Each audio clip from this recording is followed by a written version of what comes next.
나누었지만 가장 중요한 것은 갖추지 못한 것, 그런 것에 대해서 저희가 지난 시간에 잠깐 보았습니다. 그는 어느 누구보다 지혜로운 사람이었습니다. 부귀와 영화를 다 손에 쥐고 있었던 그런 사람이었습니다. 그런데 그럼에도 불구하고 하나님께 대해서는 부요하지 못한 그러한 부분들이 솔로몬에게 있었던 것을 우리가 보았습니다. 그러나 그렇다고 해서 솔로몬이 절대로 쓸모없는 사람은 아니었습니다. 하나님께서 이 솔로몬을 두고 얼마든지 사용하시기를 원하시면 하나님은 그 솔로몬을 통해서 하나님의 구원 사역과 또 하나님께서 이루고자 하시는 수많은 일들을 얼마든지 이룰 수 있으신 하나님이셨고, 또 실제로 하나님은 그 일을 솔로몬의 삶 가운데서 많은 것들을 이루어 가신 것을 보게 됩니다. 대표적으로 솔로몬이 하였던, 하나님께서 솔로몬을 통해서 이루셨던 그 일들 가운데 하나님의 전을 건축하는 일을 솔로몬을 통해서, 솔로몬의 손을 통해서 그의 영향력 아래서 이 일을 감당하도록 하셨습니다. 그뿐만이 아닙니다. 하나님은 솔로몬에게 지혜를 주시는 것으로 그치지 않았습니다. 솔로몬에게 주신 지혜를 통해서 하나님은 그의 믿음의 후손들에게 이 지혜를 어떻게 사용할 수 있는지를 하나님께서 알려주시고 많은 교훈들을 남겨주었던 것을 봅니다. 수많은 시를 짓게 하셨고 또 수많은 그러한 교훈의 메시지를 남기는 일들을 한 것을 보는데, 성경을 보면 아가서가 솔로몬이 기록한 책입니다. 전도서가 솔로몬이 기록한 책입니다. 잠언이 솔로몬이 기록한 책인 것을 봅니다. 시편의 그 구절들 가운데 솔로몬이 기록한 그러한 시편도 있습니다. 시편 172편과 시편 127편이 솔로몬이 기록한 시편입니다. 그 중에 우리가 잘 아는 시편 127편에는 어떤 말씀이 있냐면, 여호와께서 집을 세우지 아니하시면 집을 세우는 자의 수고가 헛되며 여호와께서 성을 지키지 아니하시면 파수꾼의 경성함이 허사로다 라는 말씀들을 그 솔로몬을 통해서 시편의 고백을 하게 만든 것을 봅니다. 이게 솔로몬의 고백 아닙니까? 그의 일생의 고백. 하나님께서 집을 세우지 않고 하나님께서 성을 지켜주시지 않으면 내 삶의 모든 것은 다 헛된 것이었다. 하나님께서만 지켜셔야만 할 수 있는 것이다. 나의 가정도, 나의 나라도, 이 성도, 이 모든 삶의 부분도 하나님께서 친히 지켜주셔야만 가능한 것이다. 이게 솔로몬이 삶을 통해서 경험했고, 그것을 많은 믿음의 후배들에게 이러한 교훈들을 수없이 남기게 된 것을 봅니다. 솔로몬의 고백들, 솔로몬의 사역들 가운데 가장 중요한 사역 가운데 하나가 하나님의 성전을 솔로몬을 통해서 짓게 하신 사역을 보는데, 오늘 우리가 읽은 이 말씀이 바로 솔로몬이 히람과 약조를 맺어서, 두로왕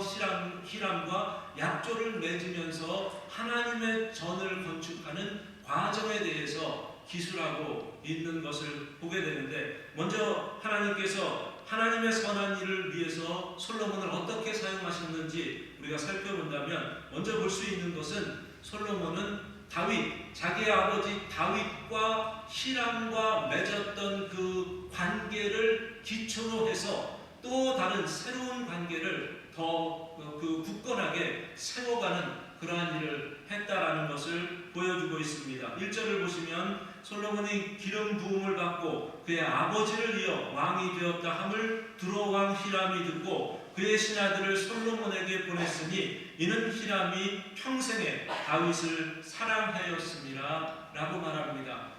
그 솔로몬이 왕이 됐다는 이야기를 듣고 지금 히람 왕은 자기의 신하들을 보내면서 축하의 메시지를 솔로몬에게 주면서 함께 그 일을 기뻐했다는 겁니다. 그런데 그 이유가 있었답니다. 무엇이 이유였냐면, 히람이 평생에 다윗을 사랑하였기 때문이다 라고 이야기를 합니다.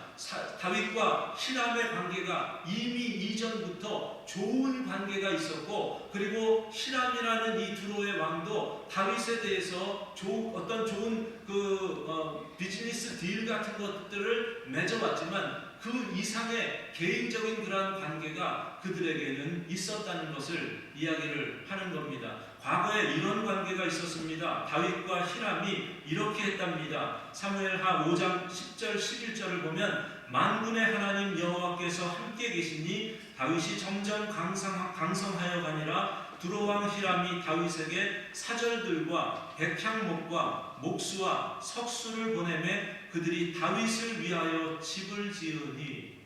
그러니까 다윗이 살았던 다윗의 궁궐, 다윗이 하나님 앞에 하나님, 나는 백향목 궁에 사는데 하나님의 언약궤는 휘장 가운데 있는데 내가 이거 도저히 감당할 수 없습니다. 나로 하여금 하나님의 언약궤도 하나님 백향목으로 지은 것과 같은 그러한 하나님의 성전을 만들어서 그곳에 하나님의 궤를 모실 수 있도록 해달라고 그렇게 다윗이 기도했던 일이 있는데, 다윗이 먼저 짓게 되었던 그곳이 백향목궁이라고 했는데 바로 그 백향목궁을 짓게 한 사람이 히람이었습니다.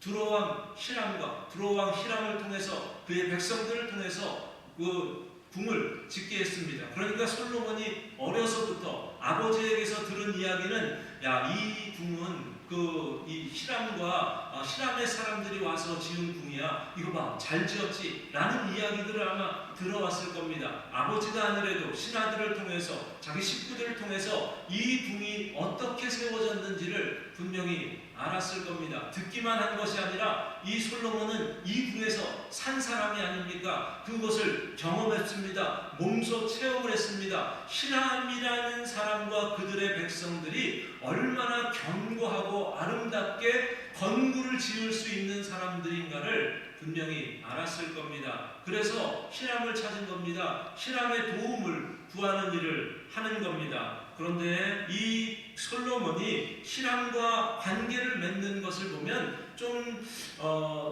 모자란 사람 아닌가 라는 그러한 생각이 들 정도로 자기에게 가지고 있는 이 생각들을 다 히람 왕에게 보여주고 있는 것을 봅니다. 그래서 3절에 있는 말씀, 4절, 5절 계속해서 보시면 하나님의 전을 어떻게 해서 자신들이 건축을 할 수밖에 없게 되었는지를 이야기합니다. 원래 우리 아버지가 원했던 거야. 이거는 하나님께서 근데 막으셔서 아버지 때는 하지 못하게 하고 나에게 내 몸에서 태어날 후배를 통해서 내 후계자를 통해서 왕을 세워서 그를 통해서 하나님의 내가 원하는 그 전을 지을 수 있도록 하겠다라고 했었는데, 그런데 하나님은 나에게 부귀영화를 주셔서 이 나라를 평안하게 하셨고, 그리고 하나님의 때가 마침 되어서 내가 이 하나님의 전을 이렇게 건축하게 되었습니다. 사실 지금 비즈니스 딜을 하는 거면 이런 이야기는 사실 필요 없지 않습니까? 내가 지금 이런 건물을 지으려고 하는데, 조감도를 줘가면서 이렇게 지으려고 하는데 당신 이 건물을 지을 수 있습니까? 라고 그렇게 요청을 해서 히람이 그것을 서로 이야기해서 서로의 생각들을 주고받다가 서로의 계약을 맺는 그런 일들을 하는 것이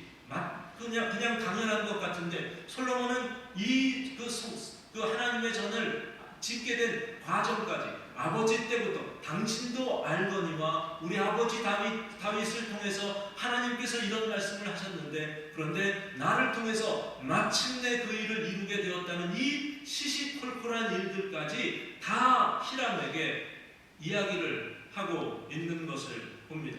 이것만 이야기하지 않습니다. 6절에 있는 말씀을 보면 제일 뒷부분에 이렇게 이야기합니다. 내가 당신도 알거니와 우리 중에는 시돈 사람처럼 벌목을 잘하는 자가 없나이다. 시돈 사람, 여기서 말하는 이 시돈, 갑자기 시돈이 나왔습니다. 히람 왕은 두로 왕이라고 했습니다. 그런데 시돈이 나왔습니다. 시돈과 두로는 약 25마일 정도 그렇게 떨어져 있는 그 거리가 그렇게 떨어져 있는 곳이 바로 두로와 시돈 간의 그 거리였습니다. 서로 다른 나라였습니다. 다른 도시 국가였습니다. 그런데 두로라는 나라의 히람 왕은 역사적으로 어떤 왕이었냐면 이 하나님 이 사람을 통해 자기가 나라를 통치할 때 가장 두로 나라가 강력한 나라의 위치를 차지하고 있었던 그런 나라가 히람이 통치할 때 그런 일들이 있었다고 합니다. 이거는 그냥 역사적인 기록입니다. 그래서 다윗이 잘 될 때 히람도 잘 됐고 솔로몬이 잘 될 때 히람도 잘 되는 그러한 일들이 있었다. 전무후무하게 두로의 역사상 가장 뛰어난 왕이었다라는 것이 역사적인 기록인 것을 보는데, 그런데 지금 시돈을 이야기합니다. 그러니까 무엇을 이야기하냐면 시돈까지 커버하는 레바논 땅에 있는 그 모든 땅들을 솔로몬보다는 강하지 않았지만 히람 왕이 다스릴 때 정치력이 시돈까지도 다 미치게 되는 그러한 곳이었다라고 그렇게 이해할 수 있습니다. 그러면 오늘 이 말씀이 이해가 갑니다. 6절에 있는 가장 뒷부분에 시돈 사람처럼 벌목을 잘하는 사람이 없습니다. 이 말은 어떻게 이해하면 되냐면 히람 당신과 두로 백성이 가장 벌목을 잘하는 백성입니다 라고 그렇게 그렇게 이해를 해도 무관한 말씀이라고 생각할 수 있습니다. 여러분, 지금 솔로몬이 다 이야기하고 있습니다. 이것을 조금 더 구체적으로 이야기하면 당신이 최고입니다. 비즈니스 딜은 이렇게 하면 안 되는, 원래 어떻게 합니까? 요즘 같은 세상이면 우리가 사실 당신들 없어도 옆에 있는 이 나라들에게 도움을 요청해도 얼마든지 레바논의 백향목, 레바논이 아니라 그래도 다른 나무나 다른 지역의 백향목을 통해서도 얼마든지 지을 수 있지만, 그렇지만 우리 아버지 다윗을 생각해서 아버지 다윗과 당신과의 관계가 아주 절친 관계였기 때문에 내가 특별히 생각해서 이런 일을 제공한다 할 수 있겠습니까? 라고 이런 제안을 해야 마땅할 것 같은데, 지금 솔로몬은 자기의 마음을 다 보여주고 있지 않습니까? 당신들이 최고입니다. 당신들처럼 그렇게 벌목을 잘하는 사람들은 없습니다. 그리고 내가 경험했습니다. 아버지 일을 통해서 이미 다 들은 겁니다. 당신들이 최고입니다. 그리고 내가 이런 일들로 인해서 성전을 건축하게 됐습니다. 전부 다 자기의 비밀스러운 일들까지 다 히람 왕에게 쏟아내고 있는 것을 봅니다. 이것만이 아닙니다.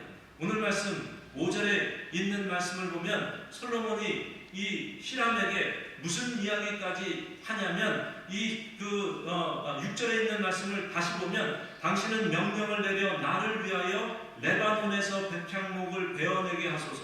내 종과 당신의 종이 함께 할 것이요 또 내가 당신의 모든 말씀대로 당신의 종의 삭슬 당신에게 드리리이다. 당신이 요구하는 대로 다 주겠습니다. 당신이 몇 명을 우리를 위해서 성전을 건축하는 일에 도움을 주게 할지 당신이 다 정하고 모든 것들 전권을 당신에게 다 맡기겠습니다. 심지어 이 삭시, 개인의 삭시 얼마가 되는지도 말씀만 하면 내가 그걸 그냥 다 지불해 주겠습니다. 마치 블랭크 책을 히람 왕에게 주는 것처럼 그렇게까지 이야기를 하고 있습니다. 세상적인 비즈니스 딜로 생각한다면 지금 꽝입니다. 아무 솔로몬이 할 수 있는 것이 없고 히람에게 모든 정권을 다 이양하면서 이 일을 하려고 하는 것을 봅니다. 근데 여러분, 이게 좀 어리숙은 것 같고 모자란 것 같은 그런 일이 있지만 우리 믿는 사람들이 갖추어야 할 아주 중요한 덕목 가운데 하나, 세상 사람들과 관계를 맺을 때 우리가 조금 실수를 본다 하더라도 언제든지 이익을 보려고 하지 마시고 조금 실수를 본다 하더라도 그렇더라도 우리가 반드시 지켜야 할 그러한 성품이 있습니다. 그 중에 가장 중요한 성품, 뭐 어떤 것은 우리가 계약을 할 때 그 사람의 그 성품들이나 그 장점들, 단점들을 보지 않습니까? 이 사람은 다 좋은데 게을러, 이 사람은 다 좋은데 욕심이 많아, 이 사람은 다 좋은데 머리가 비상하지 못해서 한 번 이야기하면 잘 못 알아듣고 두 번, 세 번 이야기해야 겨우 알아듣는 사람이야. 이런 것쯤은 우리가 얼마든지 다른 방법으로 그 사람들과 관계를 맺어갈 수 있는데, 그런데 절대로 관계 맺기 힘든 성품 가운데 하나가 있다면 정직입니다. 정직하지 못하다면 그 사람들하고 관계를 맺기가 너무너무 힘든 부분들이 있습니다. 이거는 그냥 세상 사람들도 그렇게 생각하는 부분이라고 생각합니다. 그런데 우리 믿는 사람들은 더더욱 이 부분에 있어서는 하나님 앞에 정직하고 사람 앞에 정직해야 하는 부분들은 우리가 변해서는 안 됩니다. 하나님께서 이스라엘 백성들이 가나안 땅에 들어갈 때 너희가 가나안 땅에 들어가서 가나안 땅을 차지하기 위해서는 이런 성품을 반드시 갖추어야 한다 했던 말 가운데 이런 말씀이 있습니다. 여호와께서 보시기에 정직하고 선량한 일을 행하라. 그리하면 내가 복을 받고 그 땅, 아름다운 땅을 차지하게 될 것이다.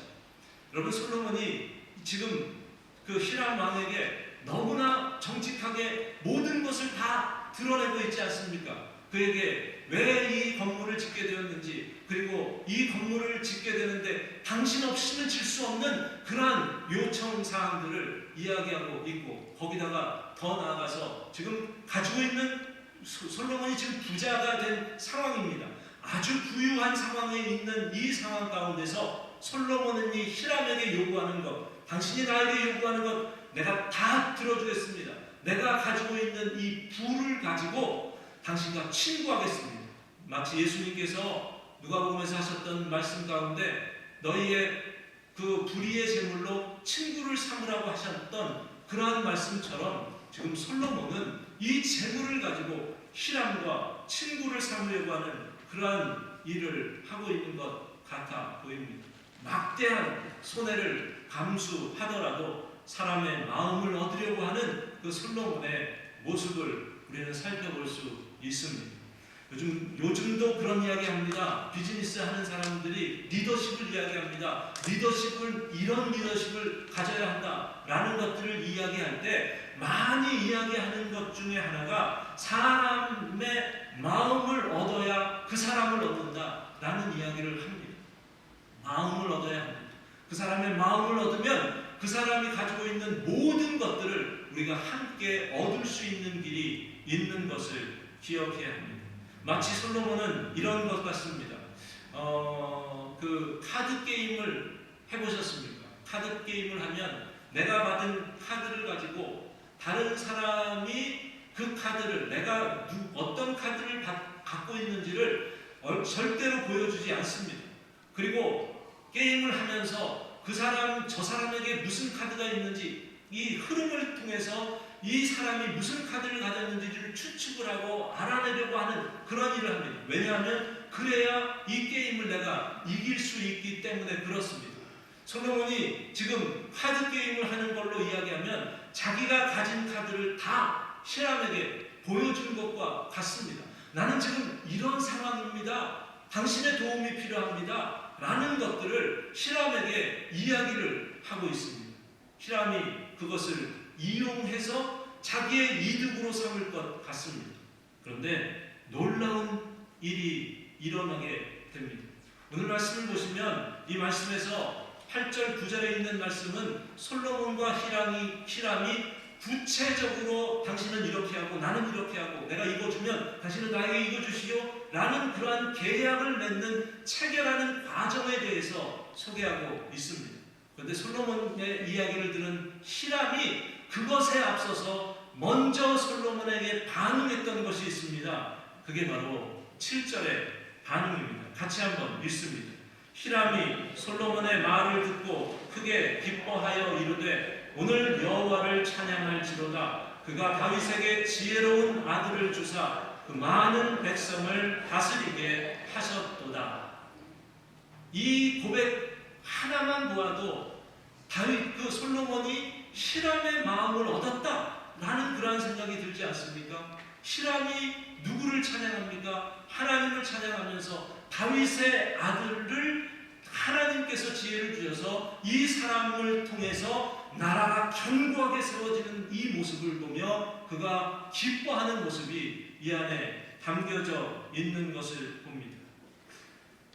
여러분, 이 일들을 우리가 보면서 솔로몬은 다 손해를 본 것 같지만 이 일로 인해서 오히려 히람의 마음을 얻고 히람과 그 나머지 계약을 바로 체결하게 되는 그러한 절차를 갖게 되는 것을 봅니다. 근데 오늘 이 말씀에서 한 가지 솔로몬에게 히람이 하는 그 솔로몬이 하는 말 가운데 이 말까지 히람에게 해야 할까라는 그러한 솔로몬의 언급되는 말이 있습니다.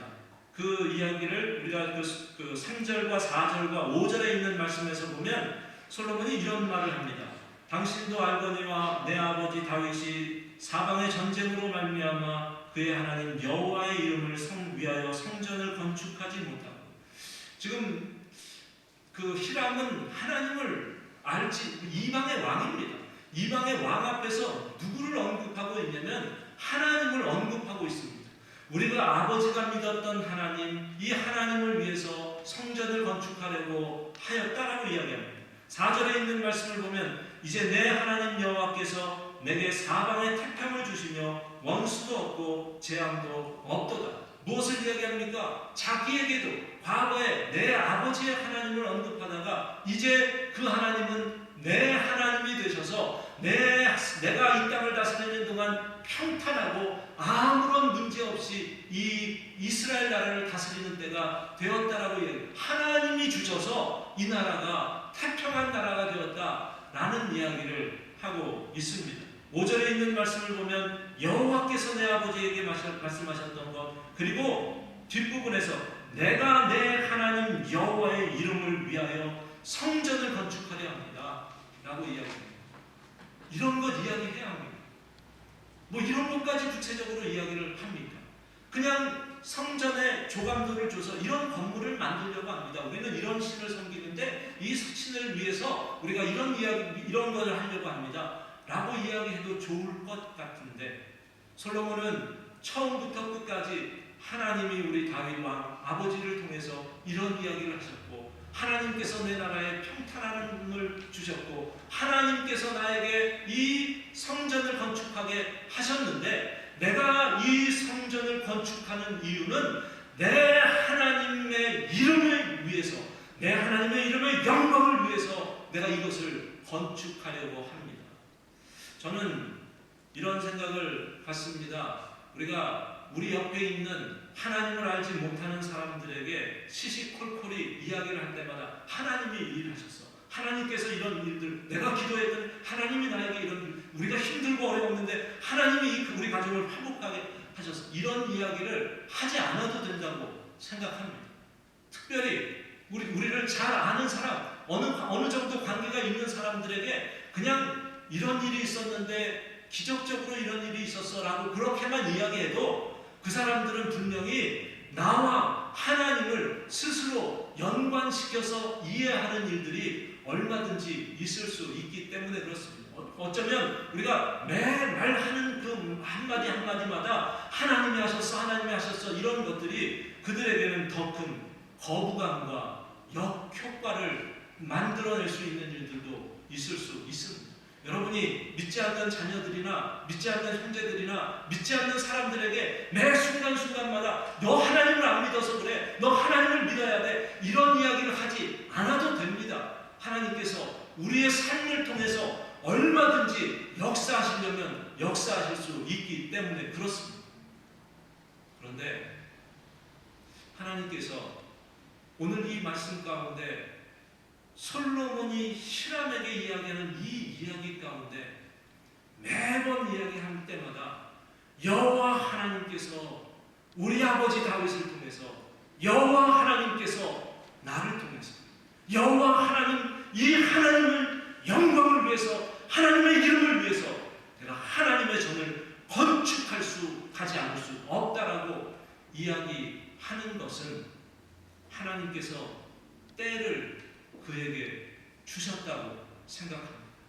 하나님께서 주신 때인 것 같습니다. 하나님께서 그에게 적절한 타이밍을 주셔서 이때만큼은 놓치지 않고 하나님의 영광과 하나님의 은혜와 하나님의 말씀과 하나님의 사랑을 전하지 아니할 수 없는 그러한 때를 솔로몬이 붙잡고 그 일을 위해서 단순히 비즈니스 딜만 하는 것이 아니라 지금 솔로몬은 히람과 영적인 딜을 하고 있는 그러한 일을 하고 있다고 믿습니다.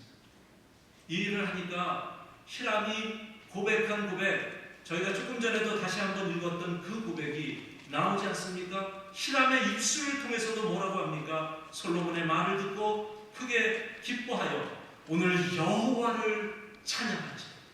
너와 내 아버지의 여호와를 찬양하자. 너무 솔로몬이 자연스럽게 이야기하고 히람도 너무 자연스럽게 반응을 하니까 이 신학자들이 이런 이야기를 합니다. 히람은 아마 다윗 때 다윗의 하나님을 믿었을 것이다. 이렇게까지 이야기하는 신학자들이 많습니다. 그거 잘 모르겠습니다. 그랬으면 좋겠습니다. 그런데 적어도 이러한 고백 가운데서 솔로몬의 고백이 입술의 고백으로 끝나지 않고 히람에게까지도 그 고백이 같은 고백이 되게 하시는 그러한 때가 솔로몬에게도 있었지만 하나님은 우리를 통해서도 얼마든지 지금도 그와 같은 하나님의 때, 하나님의 말씀과 은혜를 통해서 그러한 역사들을 만들어 내실 수 있을 줄 믿습니다. 지난주에 모세와 이드람, 모세의 장인이 되시는 이드로에 대해서 보았습니다. 잠깐 제가 언급을 했었습니다. 모세가 장인 이드로를 광야에서 만납니다. 이스라엘 백성들이 이제 애굽에서 종살이를 하다가 모세와 아론의 인도를 받아서 광야로 나오게 되었습니다. 그때 이드로는 다른 한편에서 모세를 아마 응원했을 겁니다. 나온다고 했는데 이제나 저제나 기다렸을 겁니다. 그러다가 모세가 이 온 이스라엘 백성을 다 데리고 나왔다는 이 소문을 듣게 되었습니다. 그래서 이드로가 자기의 딸이자 모세의 아내가 되는 십보라를 데리고 그리고 모세의 두 아들을 또 데리고 그 광야에서 모세를 만나는 그러한 일이 있게 됩니다. 같이 한번 찾아보겠습니다. 출애굽기서입니다. 출애굽기 18장입니다. 모세와 이드로가 광야에서 다시 만나게 되는 그 장면입니다. 그런데 그 장면이 주어지게 되었을 때 모세가 이드로에게 무슨 이야기를 하는지 같이 한번 읽겠습니다. 18장, 출애굽기 18장 8절입니다. 모세가 여호와께서 이스라엘을 위하여 바로와 애굽 사람에게 행하신 모든 일과 길에서 그들이 당한 모든 고난과 여호와께서 그들을 구원하신 일을 다 그 장인에게 말하네. 모세가 장인이 누굽니까? 그냥 그 이방 나라의 제사장 아닙니까? 이방 나라의 제사장에게 그 모세는 누구를 이야기하고 있냐면 자기의 신 하나님을 이야기하고 있습니다. 하나님을 이야기하는데 이 모든 구원의 역사 가운데 하나님께서 개입하여 주셔서 이 우리가 당한 고난과 아픔 가운데서 하나님이 이 일을 다 하셨다고 모세가 이드로에게 하나님, 여호와 하나님을 이야기를 합니다. 근데 이 고백을 들은 이드로가 모세에게 뭐라고 반응을 하는 줄 아십니까? 그 다음 구절을 제가 읽겠습니다. 9절과 10절과 11절입니다. 이드로가 여호와께서 이스라엘에게 큰 은혜를 베푸사 애굽 사람의 손에서 구원하심을 기뻐하여 이드로가 이르되 여호와를 찬송하리로다. 너희를 애굽 사람의 손에서와 바로의 손에서 건져내시고 백성을 애굽 사람의 손 아래에서 건지셨도다. 이제 내가 알았도다. 여호와는 모든 신보다 크심으로 이스라엘에게 교만하게 행하는 그들을 이기셨도다. 여러분, 이 고백이 얼마나 위대한 고백인 것 같습니다. 어쩌면 저는 그냥 이렇게 믿고 싶습니다. 이드로가 지금까지는 긴가 민가 모세가 하나님이 그렇게 하신다고 해서 나아갔는데 저 하나님이 진짜 하나님인가? 라는 그러한 생각들을 가졌을 수도 있을 것 같습니다. 모세의 이야기를 듣습니다. 보셨죠? 하나님이 하시는 것 보셨죠? 하나님께서 애굽을 다 이겨내시고 우리에게 도와주셔서 우리로 하여금 애굽에서 모든 이스라엘의 그 수백만 되는 이 이스라엘 백성들이 안전하게 애굽 땅으로 인도한 것, 이거 다 하나님이 하신 겁니다. 라는 그 하나님의 이름을 이드로 앞에 고백하는 일을 할 때 이드로가 고백을 합니다. 이제 내가 알았다.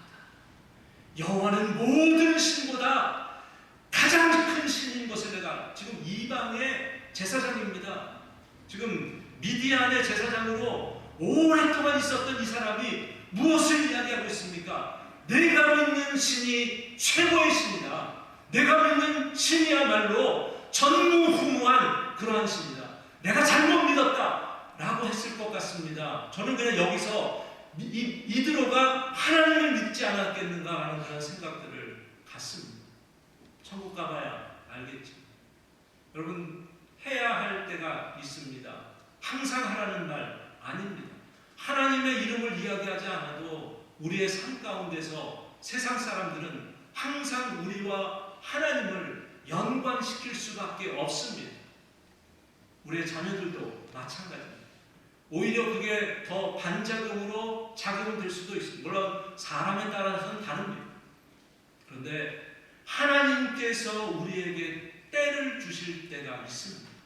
이때는 놓쳐서는 안 됩니다. 하나님께서 이것을 통해서 하나님의 영광을 드러내고 세상 사람들로 하여금 내가 고백하는 그 똑같은 고백을 만들어내게 하시는 때가 반드시 올 수 있다는 사실입니다. 오늘 그 일을 여러 믿음의 선배들을 통해서 하나님은 하셨습니다. 솔로몬을 통해서 하셨습니다. 모세를 통해서도 하셨습니다. 우리가 잘 아는 요셉에게도 처음에 요셉을 보았던, 소개를 듣고 요셉을 만났던 바로, 애굽의 바로 왕이 야, 내가 꿈을 잘 해석한다던데? 라고 그렇게 질문을 합니다. 그 질문 앞에 요셉이 어떻게 이야기합니까? 내가 하는 것 아닙니다. 여호와께서, 하나님께서 당신에게 알려드릴 겁니다. 꿈을 이야기합니다. 그 꿈에 대해서 하나님이 이렇게 알려주셨습니다 라고 꿈의 해석을 이야기하니까 바로가 뭐라고 요셉에게 대답을 하는 줄 아십니까? 이렇게 말합니다. 이와 같이 하나님의 영에 감동된 사람을 우리가 어찌 찾을 수 있으리요? 이 모든 것을 여호와 하나님께서 내게 보이셨으니 너와 같이 명철 있고 지혜 있는 자가 세상에 없도다. 요셉이 하나님의 영광을 드러내야 하는 그 타이밍에 그대로 하나님, 마치 옆에 있는 친구에게, 믿음의 친구들에게 하듯이 세상 사람 앞에서도 그 이야기를 세상에 고하게 될 때 세상은 거기에 감동을 받아서 내 하나님이 진짜 하나님이시다. 내가 이제야 하나님이 가장 큰 신인 줄을 알았다. 내 하나님 여호와를 찬양할지어다. 이와 같은 고백을 만들게 되는 것입니다. 정직하십시오. 지혜롭게 사람의 마음을 얻기 위해서 노력하십시오. 그리고 중요한 것이 있습니다. 하나님의 타이밍, 하나님께서 우리에게 그 타이밍을 주실 때 놓치지 마십시오. 하나님을 마음껏 자랑할 수 있게 되기를 바랍니다. 하나님께서 주시는 시간이 있을 겁니다. 하나님의 시간대에 민감한 자들이 되어서 하나님의 때를 기다리다가 하나님의 때가 마침내 우리에게 주어지게 되었을 때 하나님을 마음껏 높이며 찬양하며 그분을 자랑하여서 그 자랑의 믿음의 고백이 듣는 자들의 고백이 함께 고백되어지는 고백으로 되어질 수 있도록 우리에게 주어진 마땅히 감당해야 할 믿음의 사역들을 충실하게 감당하는 저와 여러분이 되시기를 주의 이름으로 축원드립니다.